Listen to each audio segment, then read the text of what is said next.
Today, Senator Johnson and I begin a series of speeches on our investigations into the Biden family financial deals. We'll make these presentations with two themes. First, we'll refute and we'll dismantle the talking points that the liberal media and our Democrat colleagues pushed onto the American people. Their talking point said that our investigations over the years advanced and spread Russian disinformation. On November 29th, 2021, May the 11th, 2021, March the 18th, 2021, December the 14th, 2020, December the 10th, 2020, October the 19th, 2020, and September the 29th, 2020. I came to this Senate floor to rebut those false charges. Now, or at least then, the liberal media and my Democrat colleagues ought to be ashamed of themselves for the outright lies that they peddled about our investigative work. As a result, Senator Johnson and I did what any good investigator would do. We gathered even more records to prove all these people wrong. Which brings me to the second theme. Senator Johnson and I will produce new records to show additional connections between the Biden family and the communist Chinese regime. Before we get to those records, I'm going to discuss the background of our investigation. We started this investigation last Congress. Then I was chairman of the Finance Committee, and at that time, Senator Johnson was chairman of the Homeland Security and Governmental Affairs Committee. It began in August 2019.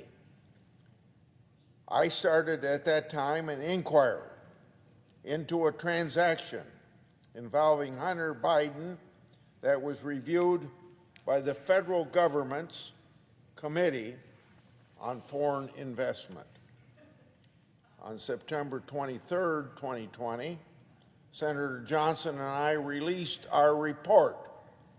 On November the 18th, 2020, we released our supplement to that report. Those reports were based in a large part on Obama administration government records and also almost a dozen transcribed interviews of government officials. In both reports, Senator Johnson and I made financial information public that hadn't ever been known before. Our report exposed extensive financial relationships between Hunter and James Biden and Chinese nationals connected to the communist regime. More precisely, these were Chinese nationals connected to the Chinese government's military and intelligence service. One of those individuals was a person by the name of Patrick Ho. According to reports, Hunter Biden said of Patrick Ho, quote, "I have another New York Times reporter calling about my representation of Patrick Ho." Then Hunter Biden says the F word, denoting a spy chief of China who started a company that my partner, who was worth $323 billion, founded and is now missing. End of that quote. We'll get into more detail with respect to Patrick Ho in future speeches. will do the same with Gongwen Dong, another close associate of Hunter Biden's, who was connected to the communist regime. Now, Hunter Biden's reference to, quote, my partner, end quote, is an apparent reference to Yi Jinping. Yi had connections to the People's Liberation Army. Yi had a company called CEFC, which had multiple variations. Today and in future speeches, Senator Johnson and I will simply refer to that company as CEFC. Documents show that CEFC's corporate mission was, quote, to expand cooperation in the international energy economy and contribute to national development, end of quote. Now let me emphasize that word national in that quote, national development. CEFC existed for the communist state. Indeed, records show that CEFC is dedicated itself to serve China's national energy strategy, developing national strategic reserves for oil, and now I quote, partnering with centrally administered and state-owned enterprises, end of quote. Records prepared by one of Hunter and James Biden's business associates, a James Gilliar, say the following about this company, CEFC. Quote, at the time, China was hungry for crude, but its state-backed companies were having difficulty closing some deals abroad. The optics of China's state-backed giants marching into a country to buy and extract oil weren't great for Central Asian politicians.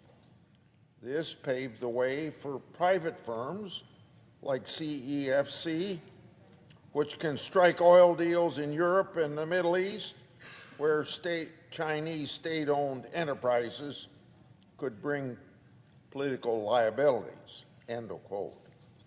Documents also show that CEFC, quote, is building an energy storage and logistics system in Europe, end of quote, to connect China, Europe, and the Middle East.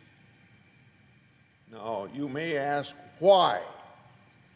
Plainly, to serve, quote, China's ambitions to have overseas storage locations connected with world markets, end of quote.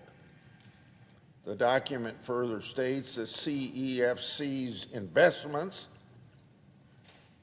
and their bank division has investments in the energy sector, quote, which are in tandem with the government's $4 trillion One Belt, One Road foreign investment program, end of quote. So then, CEFC operated under the guise of a private company, but for all intents and purposes, as an arm of the Chinese government. Hunter Biden and James Biden served as the perfect vehicle by which the communist Chinese government could gain inroads here in the United States through CEFC and its affiliates. And these inroads were focused on Chinese advancement into the global and U.S. energy sector. Hunter and James Biden were more than happy to go along, of course, for the right price. So now let's turn to the first poster, which shows bank records that hasn't been made public before now. This is a portion of a document that we, meaning Senator Johnson and I, will release in full. The topic of this poster shows a wire transaction, August 4th, 2017, from CEFC to Wells Fargo Clearing Services for $100,000. Now look at the bottom of the poster. This is the underlying data of this transaction. It states, quote, further credit to Owasco, end of quote. Owasco is Hunter Biden's firm. Now, there is no middleman in this transaction. This is $100,000 from what is effectively an arm of the Communist Chinese government direct to Hunter Biden. So a second question to the liberal media and my Democrat colleagues who accused us over the last 2 years of distributing Russian disinformation. Is this official bank document Russian disinformation?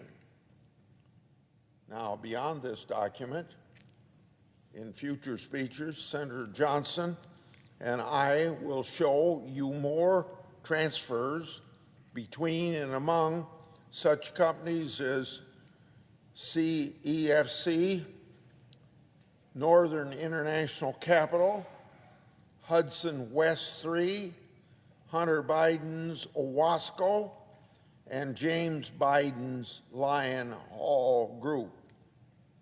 In doing so, please keep in mind the players in this game: Hunter Biden, James Biden, Yi Jingming, Gong Wen Dong, Murin Yang, and Patrick Yo, to name a few.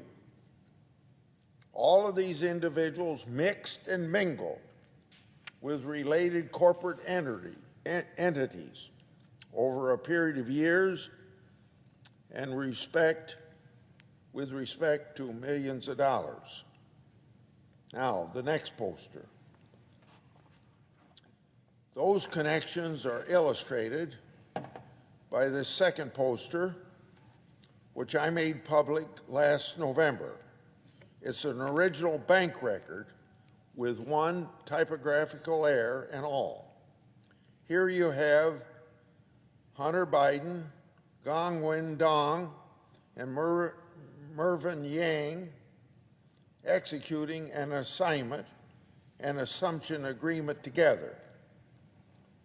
Now, a third question to those who accuse us of disseminating Russian disinformation, so especially to the liberal media, who are the ones who ought to be policing our government system to make sure that everything's done honest.